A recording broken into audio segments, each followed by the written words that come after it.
Nous sommes en train de répondre à la question quand on peut s'attendre à un réveil. On est en train de parcourir plusieurs chapitres du livre de Charles Finet, Les réveils spirituels. Ce livre a impacté tellement de serviteurs de Dieu à travers les âges. Il a écrit la préface, je crois, en 1853.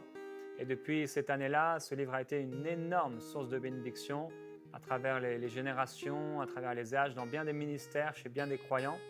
Et même ce livre, même si ce sont des enseignements pour les chrétiens, ont amené beaucoup de gens qui n'étaient pas sauvés à recevoir le Seigneur. Et c'est une source d'instruction, d'encouragement pour nous aujourd'hui. Et aujourd'hui, on va continuer à lire ce livre et ce chapitre qui parle de quand on peut attendre un réveil. Et premièrement, Charles Finet dit « On peut attendre un réveil quand la providence de Dieu en donne les indices, et ces indices sont quelquefois si clairs qu'ils tiennent lieu d'une révélation de sa volonté. Les événements semblent conspirer pour ouvrir la voie, les circonstances semblent toutes préparées pour favoriser un réveil, tellement que ceux qui sont aux aguets peuvent voir qu'un réveil est proche, aussi distinctement que s'ils avaient eu une révélation du ciel. Il y a quelquefois eu dans ce pays des manifestations de la providence de Dieu si claires que les personnes attentives n'hésitaient pas à dire que Dieu allait répandre son esprit et accorder un réveil. Dieu fait connaître sa volonté à ses créatures de plusieurs manières, en leur fournissant des moyens particuliers par des événements alarmants, en bénissant d'une manière remarquable le ministère des prédicateurs ou au moyen de l'état de la santé publique. Et c'est important de comprendre ici que le serviteur de Dieu parle entre autres d'une réalité importante, c'est être aux aguets.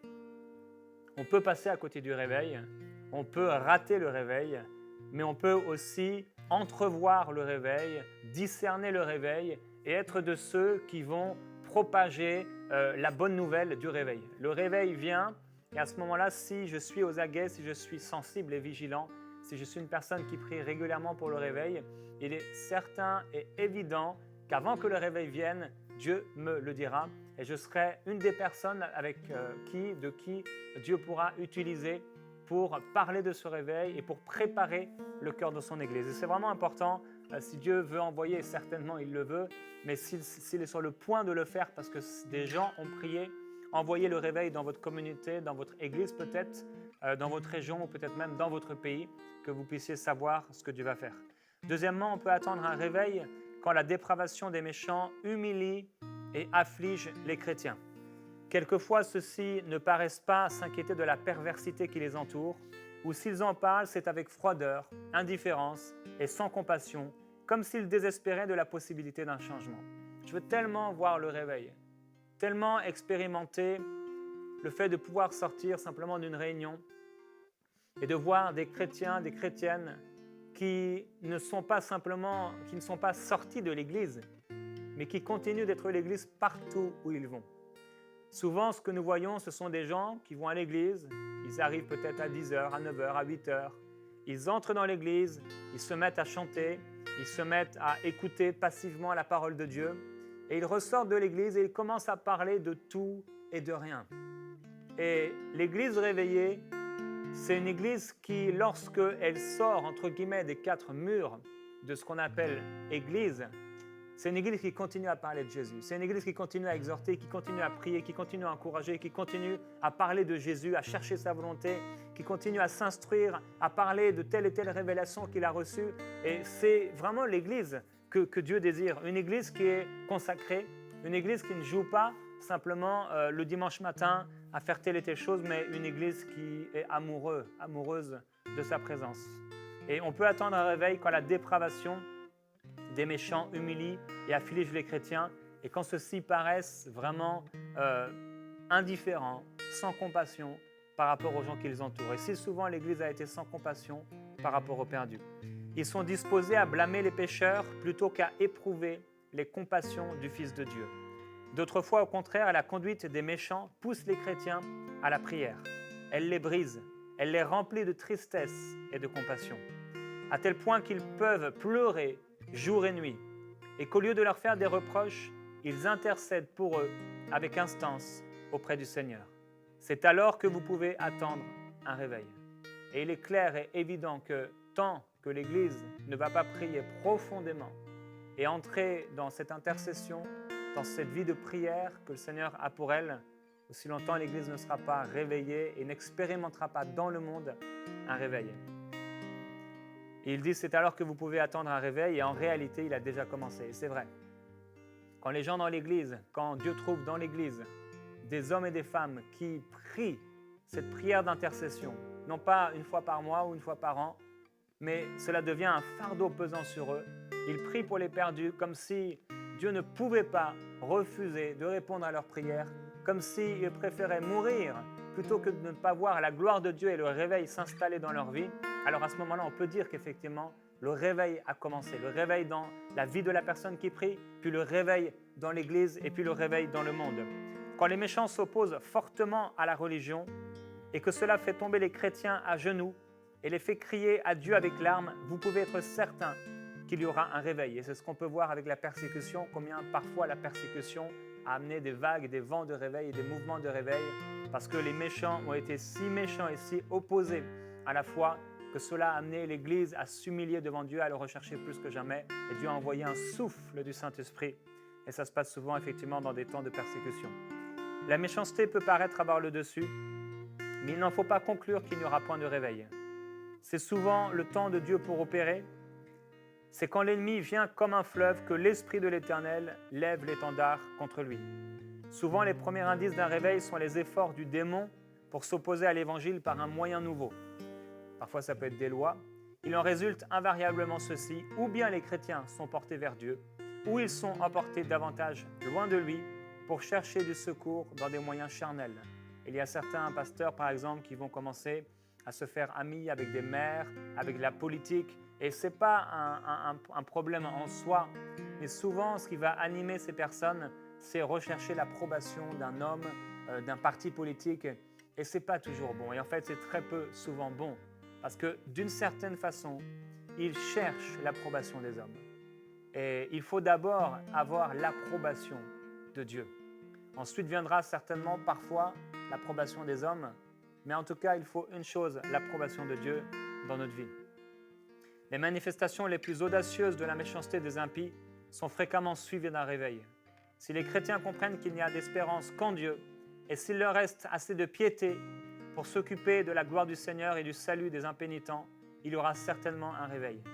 Que l'enfer déborde, s'il le veut, et qu'il vomisse autant de démons qu'il y a de pavés dans la rue, il n'empêchera pas un réveil si seulement les chrétiens crient à Dieu. Quelle espérance de savoir que nous retrouvons dans la parole de Dieu que rien n'est impossible à Dieu, mais que la prière fervente du juste a une grande efficacité. Si je prie, l'Éternel m'entend et il est sur le point de répondre à ma prière. Si je prie de tout mon cœur, Dieu est en train déjà d'opérer dans le monde spirituel une puissance. Il est en train de manifester, d'amener une puissance d'exaucement dans ma vie et dans ce pourquoi je prie. Voilà pourquoi, frères et sœurs, je vous encourage à prier pour le réveil. Dans votre vie personnelle, priez pour le réveil. Des fois, on prie pour tant de sujets, mais c'est important de prier pour le réveil. Père, envoie un réveil. Je veux me réveiller. Envoie, ranime ton œuvre. Qu'un feu nouveau vienne dans les églises, qu'un feu nouveau vienne dans les cœurs. Et vous allez voir que le Saint-Esprit va commencer à mettre ces mots dans votre bouche. Vous allez prier dans l'Esprit et vous allez entrer dans cette intercession véritable. Alors il continue et il dit, il en résulte invariablement ceci, ou bien les chrétiens sont portés donc vers Dieu, ou ils sont emportés davantage loin de lui, comme on l'a dit, pour chercher du secours dans des moyens charnels. Il dit que Satan fasse du vacarme, qu'il fasse sonner sa trompette aussi fortement qu'il lui plaira. Les chrétiens verront bientôt le bras du Seigneur s'étendre pour opérer un réveil, si seulement ils s'humilient et prient. Je connais des cas où un réveil a éclaté dans les rangs même de l'ennemi, presque aussi soudainement qu'un coup de tonnerre, les a dispersés, a pris les chefs pour trophée et a dissipé leurs conseils en un instant. Et quand nous prions, nous pouvons être assurés que Dieu est en train d'opérer dans les cœurs. Et c'est pourquoi Dieu et le Seigneur Jésus lui-même nous appelait à la persévérance. Il nous disait de prier et de persévérer. Il nous a donné plusieurs exemples dans sa parole en disant « priez, priez, priez ». Les apôtres répétaient ces mêmes paroles qu'ils avaient entendues certains de Jésus « priez sans cesse ». Priez sans cesse, priez avec persévérance. Troisièmement, on peut attendre un réveil quand les chrétiens ont un esprit de prière en faveur d'un réveil. parce que leur cœur n'est occupé que de cela. Et la Bible nous exhorte par le Saint-Esprit, elle nous dit « Garde ton cœur plus que toute autre chose, parce que de lui viennent les sources de la vie. » Et je ne sais pas si vous avez gardé votre cœur ces derniers mois, ces dernières années, si vous avez été tellement préoccupé par des choses futiles et des choses mondaines, mais je veux vous encourager vraiment à garder votre cœur. Gardez votre cœur sensible à la présence de Dieu. Dieu veut tellement une église amoureuse, une église passionnée, des hommes et des femmes qui vivent et qui sont préoccupés, leur cœur est préoccupé par son royaume. Parfois, ces gens ne pensent pas à un réveil, ces chrétiens ne pensent pas à un réveil, même quand ils ont le plus d'ardeur dans la prière. Leur esprit est fixé sur un autre sujet, ils prient peut-être pour le salut des païens, mais non pour un réveil dans leur localité. Mais quand ils sentent le besoin d'un réveil, ils prient pour l'obtenir. Ils prient pour leur famille et pour leurs voisins, ils prient pour eux comme si Dieu ne pouvait leur refuser leur demande. Qu'est-ce qui constitue un esprit de prière?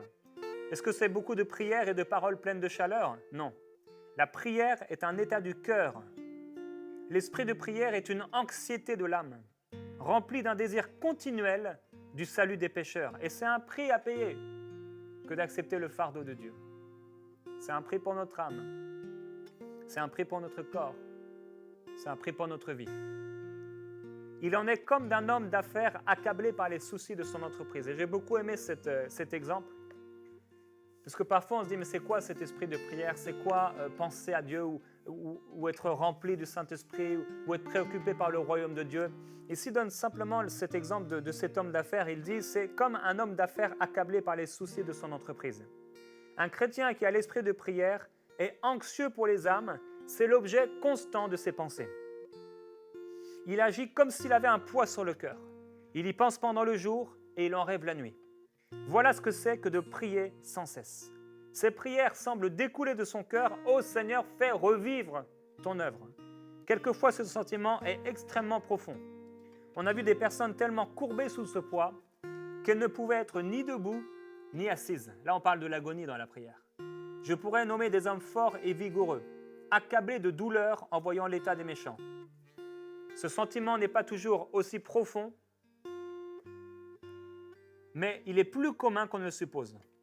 On en a vu plusieurs exemples dans les grands réveils de 1826. Ceci n'est nullement de l'exaltation. C'est précisément ce que Paul sentait quand il dit « Mes petits-enfants pour lesquels je suis en travail d'enfantement ».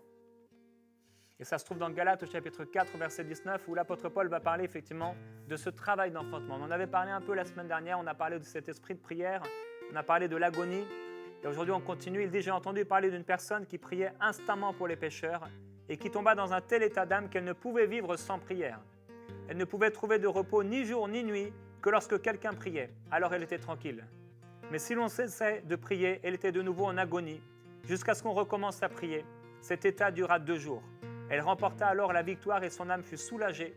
Ce travail de l'âme est une profonde agonie quand elle lutte avec Dieu en vue d'une bénédiction et qu'elle ne veut pas le laisser aller avant de l'avoir reçu.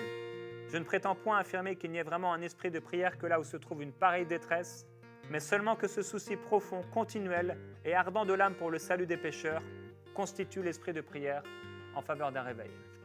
Et cet esprit de prière dont parle ici brièvement Charles Finet, on en avait un peu parlé déjà la semaine passée, mais c'est tellement important et je voudrais vraiment que vous puissiez être sensible à ça, cet esprit de prière. Cette agonie, cet esprit d'intercession, ces douleurs de l'enfantement que Dieu voudrait que vous puissiez porter pour ceux qui vous entourent. Il dit, voilà, des fois on peut prier pour tel et tel sujet, même parfois pour le salut des païens, mais pour Charles Finet, c'était une importance primordiale, cruciale de prier pour le réveil. Et c'est pour ça qu'on va prier pour le réveil aujourd'hui. On va prier pour ce réveil tellement important, ce réveil sans lequel l'Église va s'endormir, ce réveil sans lequel l'Église va tomber dans le péché, va rétrograder, ce réveil dont on a besoin aujourd'hui. Nous avons besoin d'un réveil et on continue à le dire, on continue à le répéter et je veux vous encourager à que tout votre cœur soit occupé pour ce réveil, dans ce réveil. Je ne sais pas ce qui a pris la place dans votre cœur. Parfois c'est du péché, parfois, en tout cas c'est ce qu'on appelle le péché, parfois ce sont des choses qui prennent la place de Dieu, qui volent la place à Dieu. Et c'est important que notre cœur soit occupé aux affaires de mon Père. C'est ce que disait Jésus. Occupé aux affaires de son Père. Et Jésus est notre exemple parfait, le modèle suprême. Il se réveillait, il pouvait passer la nuit en priant, mais au réveil, il allait directement pour bénir les gens. Son cœur était porté vers le royaume de Dieu. Son cœur était porté pour bénir quelqu'un. Et il allait et il faisait du bien. Il n'était pas stressé, il n'était pas angoissé. C'est sûr qu'il avait des temps de prière fervente, des temps parfois de prière angoissante, mais il avait un cœur porté vers les gens. Aujourd'hui, est-ce que vous voulez recevoir cet esprit de prière? C'est la question que Dieu vous pose. C'est la question que le Saint-Esprit vous pose. Veux-tu recevoir l'esprit de prière? Es-tu disposé à entrer dans ces douleurs de l'enfantement? Es-tu disposé à ce que ton cœur soit seulement préoccupé à mes affaires et à mes intérêts? Es-tu prêt à mourir à toi-même? Et là, vous pouvez fermer vos yeux et répondre à cette question de Dieu, on pourrait dire quasiment à cette prière de Dieu, cette recherche de Dieu, de cœurs qui lui sont entièrement consacrés. Entièrement consacrés. Père, on veut accomplir ton œuvre. Que notre cœur soit tout entier à toi. Que nos finances te servent. Je prie encore aujourd'hui pour ceux qui sont préoccupés dans leurs finances personnelles. Je prie pour les hommes d'affaires, les femmes d'affaires qui écoutent aujourd'hui et qui t'avaient prié un jour. Père, si tu me fais prospérer, je bénirai ton œuvre. Et au fur et à mesure du temps, tu as trouvé dans ces gens un amour pour les choses de ce monde, pour les biens matériels, et ils sont passés à côté. Père, je veux prier pour ces gens, pour ces personnes, afin que leur argent et leur abondance, leur prospérité servent à ta gloire.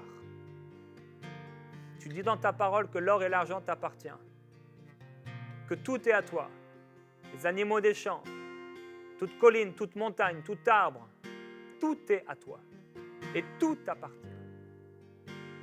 Père, que l'argent de tes enfants soit consacré pour ton œuvre.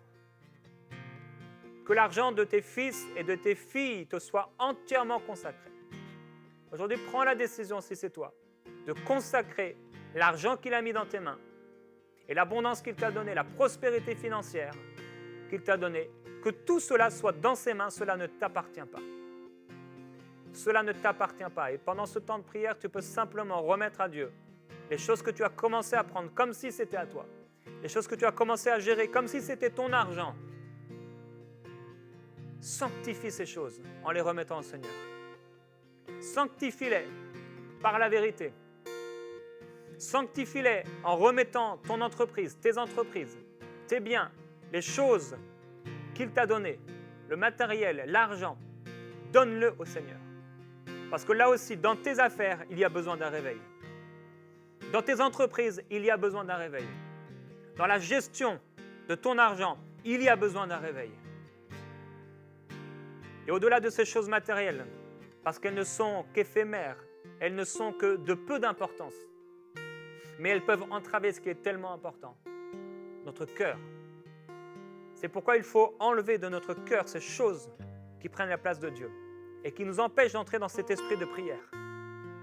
Est-ce que tu veux recevoir l'esprit de prière? Mon frère, ma sœur, si tu as répondu oui à cette question de Dieu, je veux vraiment prier pour toi. Et que tu sois revêtu de cet esprit de prière. Si tu es prêt à mettre tes genoux au sol, sans compter les minutes et sans compter le temps, si tu es prêt à prier hors du temps, hors de tes désirs personnels, si tu es prêt à prier pour les autres, avant de prier pour toi-même ou pour tes besoins personnels, si tu es prêt à prier pour ce monde perdu, si tu es prêt à prier en faveur du réveil, si tu es prêt à répondre à cet appel de Dieu, là où tu es maintenant, si tu le peux, mets-toi à genoux. Lève les mains vers le Seigneur et dis-lui, je suis prêt, je m'abandonne, remplis-moi de cet esprit de prière, inonde-moi de cet esprit de prière, afin que je puisse parvenir à ces douleurs de l'enfantement comme ton serviteur l'a vécu.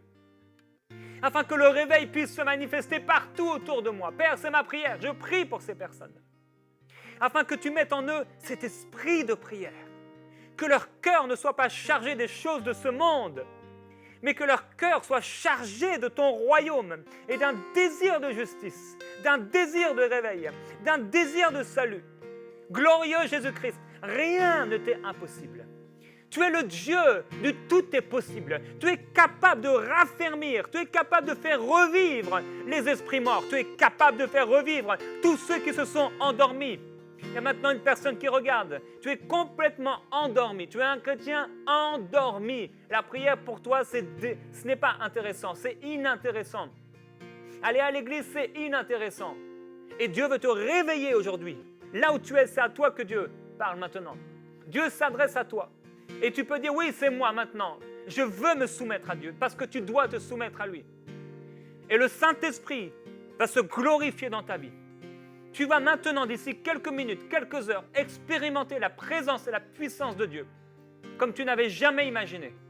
Je déclare ta gloire, Seigneur, maintenant, à cause de cette parole, sur cette personne qui regarde et qui vit une religion, qui est désintéressée, qui était désintéressée à ton royaume, par ignorance, ou pour toutes sortes de raisons. Que ton feu la traverse, que ta gloire l'inonde. Esprit de Dieu, glorifie ton nom. Glorifie le nom de Jésus-Christ. À travers ce temps de prière maintenant, Père. Ô Esprit de Jésus, glorifie ton nom. Inonde ton peuple. Ranime ton œuvre. Visite ton peuple. Glorifie ton nom, Père Céleste. Manifeste ta gloire dans l'Église. Manifeste ta gloire dans cette vie maintenant.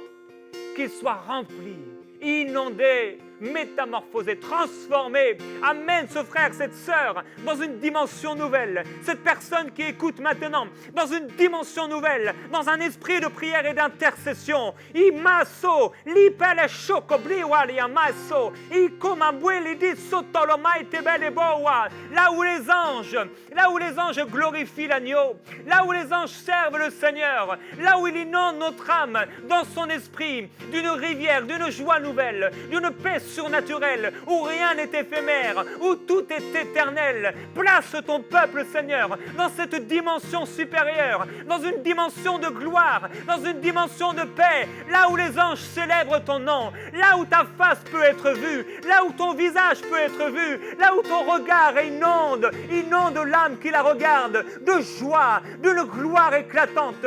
Que la gloire de ton règne, que la gloire de ton visage, que la gloire de tes yeux inonde ton peuple.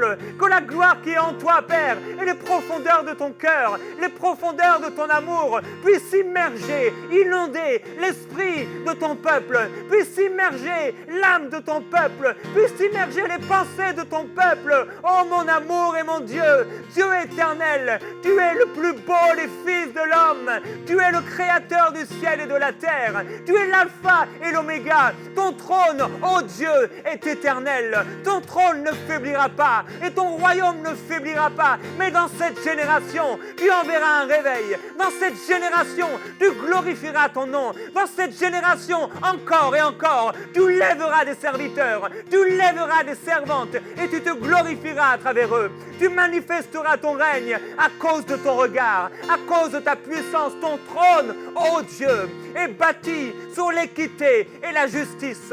Ton trône est ton royaume. Ton règne n'aura pas de fin. Tu es Dieu. Amène-nous, Père. Amène-nous, mon amour et mon Dieu, dans cette sphère spirituelle, dans la sphère de ton esprit, dans la dimension de ton esprit, dans les réalités spirituelles de ton royaume, parce que nous voulons te voir. Nous voulons goûter à ta gloire. Nous voulons être saturés par toi. Que l'esprit de prière vienne sur nous. Merveilleux Père, amène-nous là où ton cœur se réjouit. Fais-nous vivre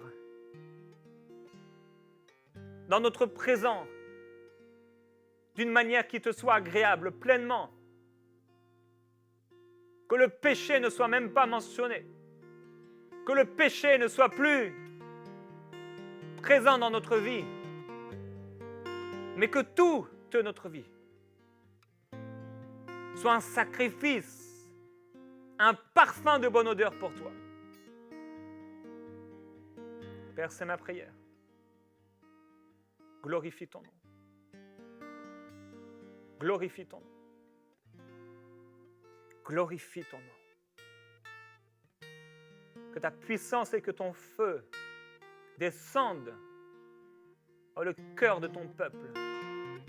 Que les raisonnements et toute pensée captive, toute pensée contraire à ta parole, que toutes ces pensées mauvaises, toutes ces forteresses qui se sont dressées et qui ont empêché ton peuple d'accomplir ta volonté, que toutes ces pensées soient maintenant rendues captives à ton obéissance. Que ton peuple puisse marcher en toute bonne conscience devant toi. Père, que ta gloire transforme les nations. Que ta gloire rentre dans ces maisons maintenant. Que ta gloire rentre dans cette pièce, dans cette maison, dans cette chambre. Glorieux Jésus-Christ. Glorieux Jésus-Christ. Ta gloire, le réveil, c'est ce que nous désirons.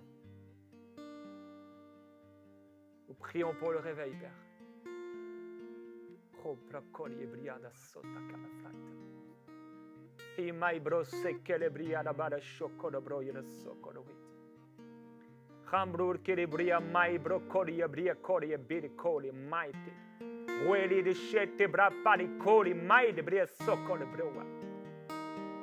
Car tu es Dieu et ce que tu as dit, tu le feras. Car tu es Dieu et tu es puissant.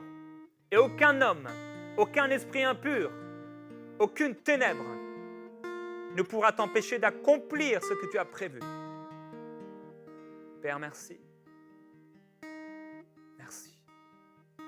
On te glorifie. On te glorifie, Seigneur. Merci pour ton œuvre dans les cœurs maintenant même.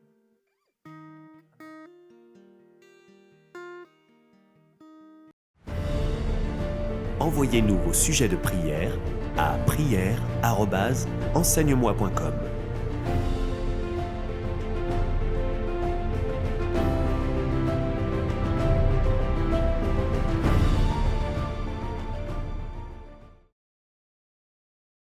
Cette émission est rendue possible grâce au précieux soutien des partenaires d'Enseigne-moi Canal International.